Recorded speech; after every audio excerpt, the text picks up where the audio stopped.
Alors, à chaque fois, paix à son âme, l'apôtre Alexandre Aïdinabal, abandé Koya, bazala qui na équipe d'accueil, abandé Kolambela Biloko, Kokende Kotika et tout consort. Azala qui ce qu'on habite, il y a quand même un gars qu'on n'est pas ya Thomas Aïdinabal. À chaque fois on partait et Thomas Aïdinabal abandé vendre dans 5 km. Route aéroport ya Bango Cap on a ba Obayebi Kisangani. Alors tokokende kuna soki tokie toni tozonga apôtre Aïdinabal koloba ke non César Tikala. Tika mwana wa koza mosala nzambe. Maintenant il parlait plus na Swahili. À partir ya wana de to vandi na se ya Thomas Aïdinabal. Akoya ya na chambre na ekuna zola la bisu na salon. Tout ça lokola ba intercesseur pembeni ya papa. C'est comme ça qu'on a commencé. Et na voyage wana Aïdinabal azongi aye li sous. Tout ça là kibana aye ko sala campagne moko na niveau ya commune ya Mangobo ya Kisangani bisike batongi église ya message. La campagne wana de pauvre abenga biso Alexinga Liboso azolo bana swali mi aombe ya weye utakuwa mtumishi kabambi kubwa. Cela veut dire je vais prier pour toi, tu seras un grand serviteur. À partir de Yawana, à partir de la biso maboko. Donc l'homme des miracles, nde azali boso na yo. Problème ya makasi eza, bimisa ka doute. Okolo bakina kutana ba prophète baza ba aventige, ceux qui ba faux dollar ezali, ba vrai dollar pe ezali. Quelle que soit la situation, on a un problème à bon, on a un problème à Moussala, rien ne marche. Et Zambasali, grâce ces derniers temps, on a une chaîne Moussuna Leki, dans l'Andeli Baté Belé en France, dans l'Andeli Baté Belé en Belgique, dans les États-Unis, ne parlons pas, dans le Canada, par-ci par-là. Et Tikali Kakayo, situation où ils ont persisté. Dans mes milieux, les dieux de la Bible, les dieux de mon père Aïdinabal. Jésus-Christ de Nazareth. Ici c'est la joie ici. Naya ngota latina ye. Naya ngota latina. Na koyembe na zamena ka. Zama zama na mukona ngata bonyoso. Na kokide ngota na pesa yemene. Si je suis là, je t'aime. Ciel et terre que nous élevé. Que toi, yeah. Je suis là. Je suis désolé. Na mon lili jamais yoko monanga. Zambe mokoku azane toujours numéro 1. Na la pine na kotika yede. Non, non, non, non, ça vaut pas la peine. Pourquoi m'arrêter?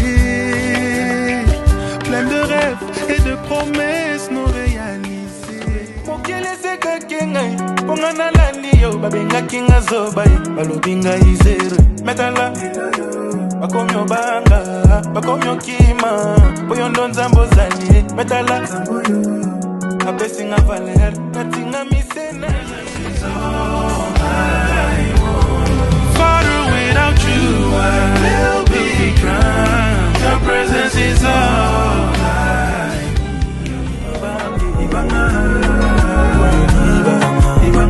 sur la pierre je veux me reposer.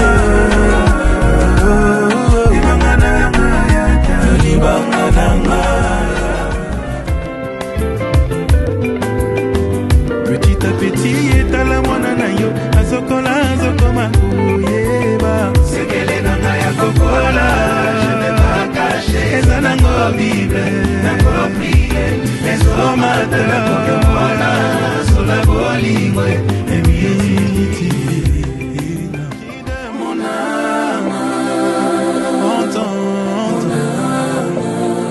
papa je m'offrirai moi-même.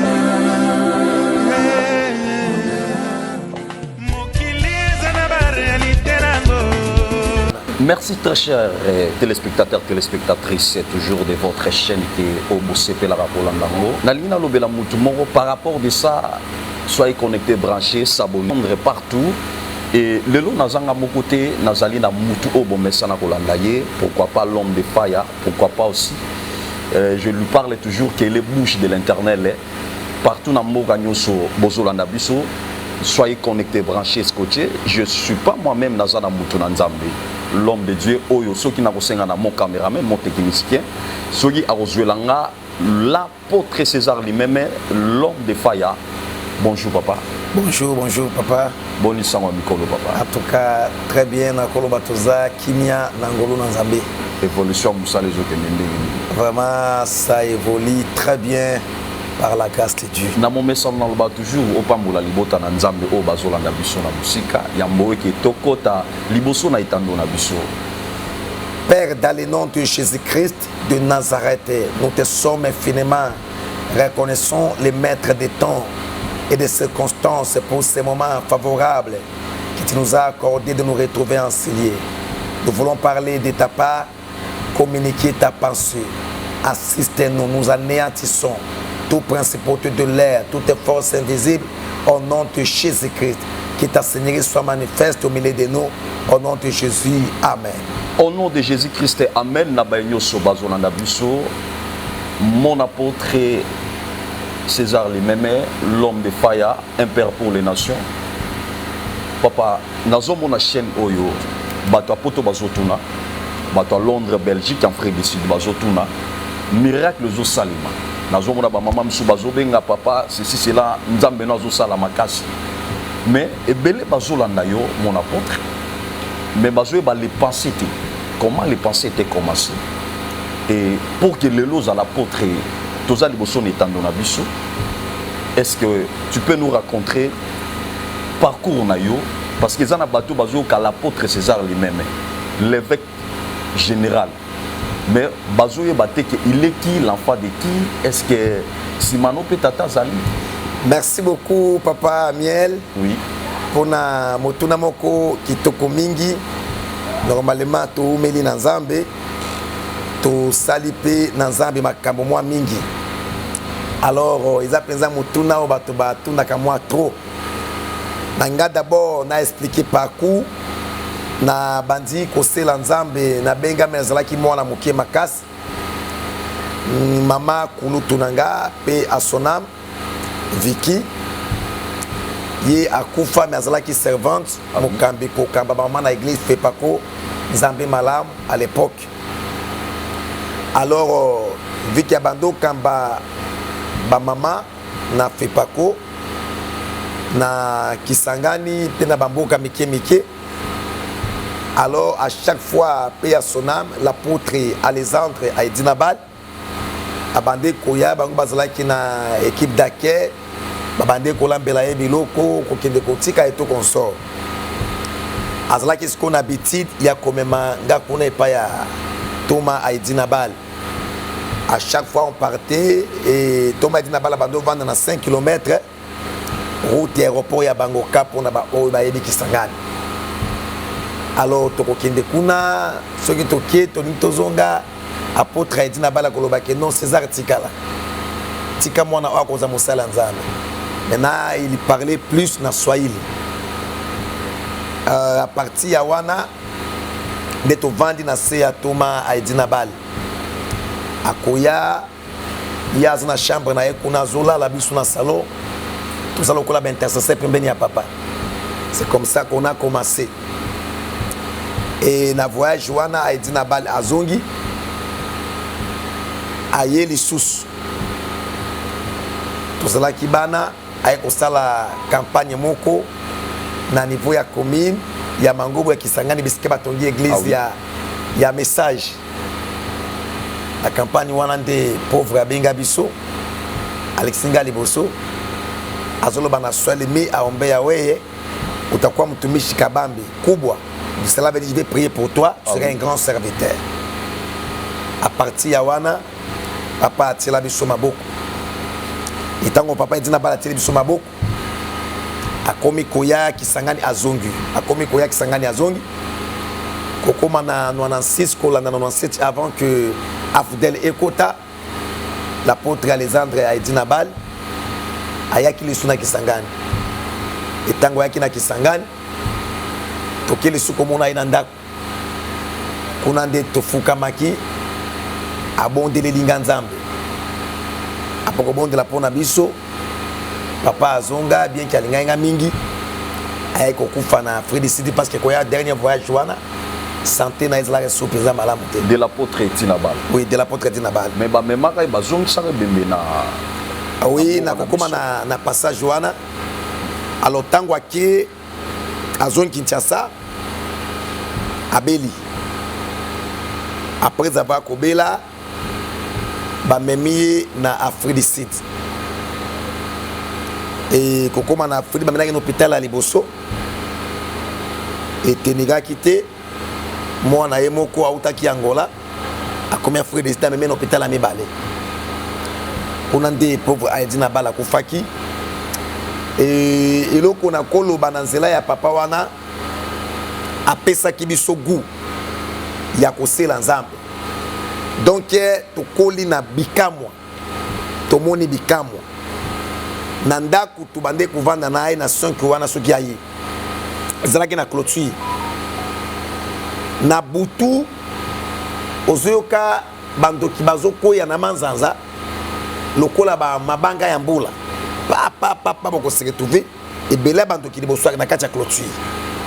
Cela veut dire bazoki de koloka na bamisu baki koloka mais nguye zela ki na kati ya papa wana e bendi bango bakoyi bamisusu pe azoleka na yenzela azalaki ya cause la par exemple lokola toza awa mais yo ozoleka na balabala netu ya mola en tout cas okukwana no tekuna alors tango tunazomona biloko wana et bando le kelabiso mais les papas nous disaient c'est possible binobo sala kolekanga bokoki pe kosala kolekanga. C'est pour cela miracle zo salima bato bazo témoigner makasi. Oui, raison pour laquelle le fait que tout le monde qui biloko wana pas ya papa et communiquer biso foi mokobo. Pourquoi? Imagine-toi na ndako azalaka voisin moko mwana ya ko Fabrice mwana voisin na Kinshasa awa bazoli la matanga nini na kati ya Luenge ayeka makelele abimi akia bondeli pona mwana wana azongi na bomo mwana comme on est Élysée dans le canal je me souviens émission azana bomo etilelo il était un homme puissant et même dans la campagne ba séminaire na ye abando priété. Ah oui. Avant de la quitte, tellement là qui n'en étaient naïe. Les autres pensaient même qu'ils étaient en de la caméra. Ah oui, c'est ça les questions dans mon apôtre. Parce que être avec l'apôtre Tinabal, à ça le miracle. Si ma miracle wana, ils en a babilo à tirer la binote. En tout cas, c'est par rapport de ça. Et l'oko ya tirer la binote là qui marque chapitre 16, verset 16. Dès loko papa tirer la binote yangwana, marque 16, 16. Na ton naïe solga naïe amini tout donc un dima ce qu'on dit mika obiki il y avait des choses papa miel imagine-toi nabika mukonuso sala semusala ya 3 jours a sali prière na 17h30 na 17h on a bakaka tani batamboli bakufemi so bamoni comme salemi miracle vraiment. Et Salemi Bongo. Et puis à lobby na 17h30 na ko prier. Ka prière na sali lelo. Mutu nyonso akomi kuta awa. Prière wana e ko se manifester na 17h30. Et le lendemain 17h30 kokoka. Écoute modérateur azo yembis. Bikamwe bandi ko Salem. Bango bandi ko Salem. Alors à partir ya wana nde eloko nga na zo epa ya Thomas Aïdi Nabal. Et ça d'abord premièrement grâce il y a que planter ba église ba planter ba église belé nangonga moké ministère apostolique ce qui mutu alobi aza mwana ya songolo pakala il faut bilembo ya mutu wana abonde la pona ye etalisa makati na et bana nyonso oya dina bala tila bango maboko baza puissant et puis ba impacta. C'est-à-dire miracle etina bala banda osala. Ozo sala ngope. Lelo yo sala ma pe na église pe na communauté. Lelo o na kati ya communauté j'ai perdu bibembe ba sekui. Ezna fille moko lisi. Wow. Maman na ye ayaki na ye akokufa. Bazo kende kotike na morgue maman na conduima. Na kwa na image na mwana wana ko témoigner na maman na ye. Maman zalaki na conduima. A dévier ses chauffeurs ba une église. Tango toza na église wana en face na boyoma na Kisangani. Bato bazalaki ebele gizana ebande. Na beleli le Dieu d'Haïti na bal. Na mono ko sekwisa bakufi. Elisi mwana ya mama Nicole azongi na bomo. Bato nyoso bayaki baki na morgue. Babongo le mitema. Et comment quand même na Kisangani ceux qui mutu akufi ata na komeni nini ataba oleka na ye to kina ne pas ya César. Mon technicien. Pourquoi pas tous les hommes de Dieu ozoka makambo s'abonner. Numéro za na c'est la bande écran na biso benga miracle zo salema. Yomoro zoyoka makambo zoleka avec l'apôtre César lui-même l'homme de Faya. Miracle, il y a des témoignages. Il y a des témoignages en Afrique du Sud, Belgique, Bazobenga. Miracle zo salema. Et ça, maman au batambula te batamboul. Le fils de Leti Nabala, il est maintenant à Kinshasa. Namonda te même aux Amusika, numéro za na bande d'écran. Benga papa akoyambayo. Et ça là, il m'a tata l'homme de Dieu. Oui. Donc, Tokoma qui référence, il y a résurrection. Donc, il m'a dit Fakuna na commune Songolo Pakala. Non, Tokinenan. Et pour la deuxième fois, il y a un stage moko Élysée. Azlaki na mwana ya mwana na kombo ya keti. Mwana wana kufeli bangono hôpital na village pédiatre. Yepe na église wana mutu akufa mwana ngako kufate. Yepe na mwana na eketi. Mwana ya mwana ye abwaki corps na ye na kati église. Batu ba paniquer. Mais azali soute bête ça ko babangi. Lokola nzamba zanzamba miracle. Kobondela mwana wana azongi na bomo. Je pose une question, morceau de procédure, mon apôtre. Tu as commencé le miracle grâce à l'option de Papa Itina Bala. Ah oui. Mais Makambo Oyonza Mazo Salila, c'était commencé à quel âge, je ne sais plus. D'abord, on n'a pas mboli mariage à Liboso à l'âge de 6 ans. Comment? C'est pratiquement impossible. Parce que dans le sacerdoce, l'homme de Dieu, pardonnez-moi, il est l'homme de tout le monde, si tu n'es pas marié, tu ne peux pas bénir le mariage. Bon, on ne sait pas, c'est juste une question pertinente. Papa qui on m'appelle les couturiers des Écritures. Donc, tant Jacob a zotonga ilamba pour Joseph Falat, Jacob on les habits au bataille. Parce que ilamba c'est l'enseignement. Oh, toujours là, tu sabat. Quand on dit que Motoaza mariété, par exemple, à Kopambola, Libalate, vous savez, notre constitution, c'est la parole de Dieu. Donc on se réfère à l'écriture, parce qu'il faut monter dans la maison, moi c'est l'apôtre Paul. Parce que Paul a beaucoup, fondement du mariage, à tel point que si quelqu'un vient poser un autre fondement en dehors de ce qui a été posé, qu'il soit anathème. Mais Paul Alobi n'est pas bon que l'homme soit seul. Non. Ce n'est pas notre sujet. Paul Alobi, c'est Dieu qui dit n'est pas bon. Et en plus, c'est là tu es l'évêque. Évêque représentant de l'église du réveil. Oui. Balobi, un évêque peut être avec une seule femme comme ça. Mais à l'époque, 6 ans. Parce que comme un évêque était, mais Botamala. C'est-à-dire Botamala est déjà la source évêque. Évêque, il a fonction. Fonction, oui. Ecclésiastique, qui est différent des 5 ministères. Il y a d'abord le 5 ministères, selon Éphésiens. Pour la Zolobela fait les uns comme apôtres, prophètes, docteurs, évangélistes. Et maintenant, les évêques, ce sont des fonctions qu'on dotait dans ministre et la parole aux anciens, les pasteurs, on les donnait les fonctions d'évêques pour gérer d'autres pasteurs. Merci. Par rapport à témoignage. Merci mon apôtre. Tu as commencé le ministère à l'âge de 6 ans. Par rapport à ça. Oui. Mais le premier au bâtir, parce que tu m'as dit que l'apôtre Tinaba la persona, Abanoti que la bino grâce à Rotonga Rabitonga. Oui. Donc, je ne sais pas, la première église que tu avais construite dans le ministère, c'était à quelle année? D'abord, après Kotila Mamaboko, na kindeki na route Bafasende. Ah oui.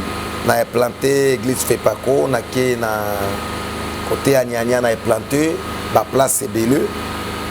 Alors on a yé kozonga na kuti maman Mumboti azo démarrer na église moko juste la voie Thibon Berger qui était dirigée par l'apôtre John Kennedy paix à son âme. Na koti na juste na ivre na juste na travailler na juste comme il faut. Après avoir travaillé dans Jusser, les amis de l'Assemblée des Saints, ils m'ont appelé. J'ai aussi travaillé avec les amis de l'Assemblée des Saints. Après avoir travaillé avec les amis de l'Assemblée des Saints, dans Jusser, j'ai travaillé toujours avec les amis de Jusser. Vers 2013, j'ai eu un appel dans Lali, dans Zolota. Na memi batu belé na simananga nze momoko na yo kango na tetozo batu le saint to comme les bosoa terrassé to kati ici na batuana après au kati ça bala moko to mati to kelora na chetuki ndenzamba yako ebisanga déjà na passion vision ya kobandisa musala ya kobandisa église au côté ya sango malam Ngamoko na kozala mbongo pona yo parce que je n'avais rien à l'époque et puis étudiant na G1 na Zotanga na faculté na oti d'abord aussi en sciences politiques. Le Seigneur m'a dit de laisser la politique na kiko banda G1 na faculté ya lettres na département philosophie. Quand on a eu un message Joana na bando bundanango n'a qu'à partager na maman que la servante Clémentine Meli. Maman aussi elle est la servante de Dieu. La servante de Dieu. Alors non. Tu peux manager certes trotika la wana. Si tu as la vision, fongo la paroisse na kati. Même si non le Seigneur m'a appelé. On a respecté, j'ai respecté maman, mais le Seigneur m'a dit encore tu dois commencer l'église. Maman a Ebisinga. Là c'était à quelle année papa? Naba 2012-2013. 2012-2013, na oti kozwa kosilisa licence na relation internationale au lieu à vendre amalobi kende ça la spécialité. Alors je devrais maintenant faire ma spécialité na pour que lobi na assistant. Alors on a comme on a que avec l'université, il y a beaucoup de choses. Na qui na sali philosophie. Tant on a bandit philosophie, j'étais maintenant obligé maman me dira en tout cas voilà ou pas. Il faut continuer classe makambo église ezate to bundu na ye na bisi nzamba lobi soki okanginga akobeto a résister nzamba beta ki le soswabel ndalobi si c'est la volonté de Dieu qui laisse la musala ndo bandi musala na ken église nazala ki na la kibango nzamba pesinga vision na banda musala ezala ki facilité baboya ki pourquoi parce que déjà à l'époque les paralytiques marchaient les aveugles voyaient.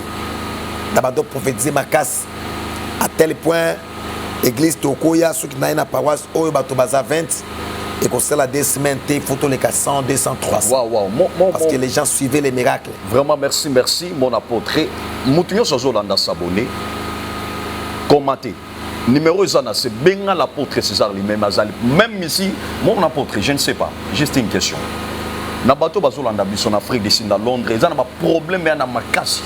Est-ce que au témoin loi moro to er moro za pona babenga yo en tout cas téléphone nga za polele pona mutunios condition mon côté za il y a les tomba isa zala kaka na foi quel que soit problème et za cancer sida tuberculose ou sala oza bloqué réclamer na coutume réclamer na famille et za na bato ba oza na poto mais bazo bon sur niveau ya awa les choses ne marchent pas. Ce qui semble être fini n'est pas encore fini. La récupération est possible. Oui, il y a des prophètes de Bassambela Ponayo, des pasteurs Bassambela Ponayo, mais chaque serviteur a sa grâce. Ce que je voulais seulement dire à quelqu'un, que l'apôtre est maintenant dans la ville de Kinshasa. Merci. L'apôtre est maintenant dans la ville de Kinshasa. Et partout au Landabiso, tous a toujours l'apôtre il est là. Mon apôtre, tout ce quelqu'un a 2 minutes pour nous clorer émission Nabiso. Oui, c'est que je disais, tant qu'on a juste un message normalement pour le peuple bateau bazolanda yo, tous ali boson etando na biso bateau à Belgique, France bazolanda yo, bateau à Londres, Paris bazolanda yo, bazana posa ya l'apôtre César mais même la bateau bo benga na privé. Ba bazana posa papa me ba ozoate. Yo mutuza na posa papa landa message. Landa message oyo. D'abord, il faut eloko moko elekela yo na banti église na 2014, tu 2025. Tout ça déjà plus à 60 paroisses auto planté et na 4 okomona mutu mususu akopesa témoignage azalaki kotambola te atamboli azalaki na AVC abiki azalaki na tension abiki diabète ngonga molai ebiki mutu azalaki baba alobi donc l'homme des miracles nde azali boso na yo.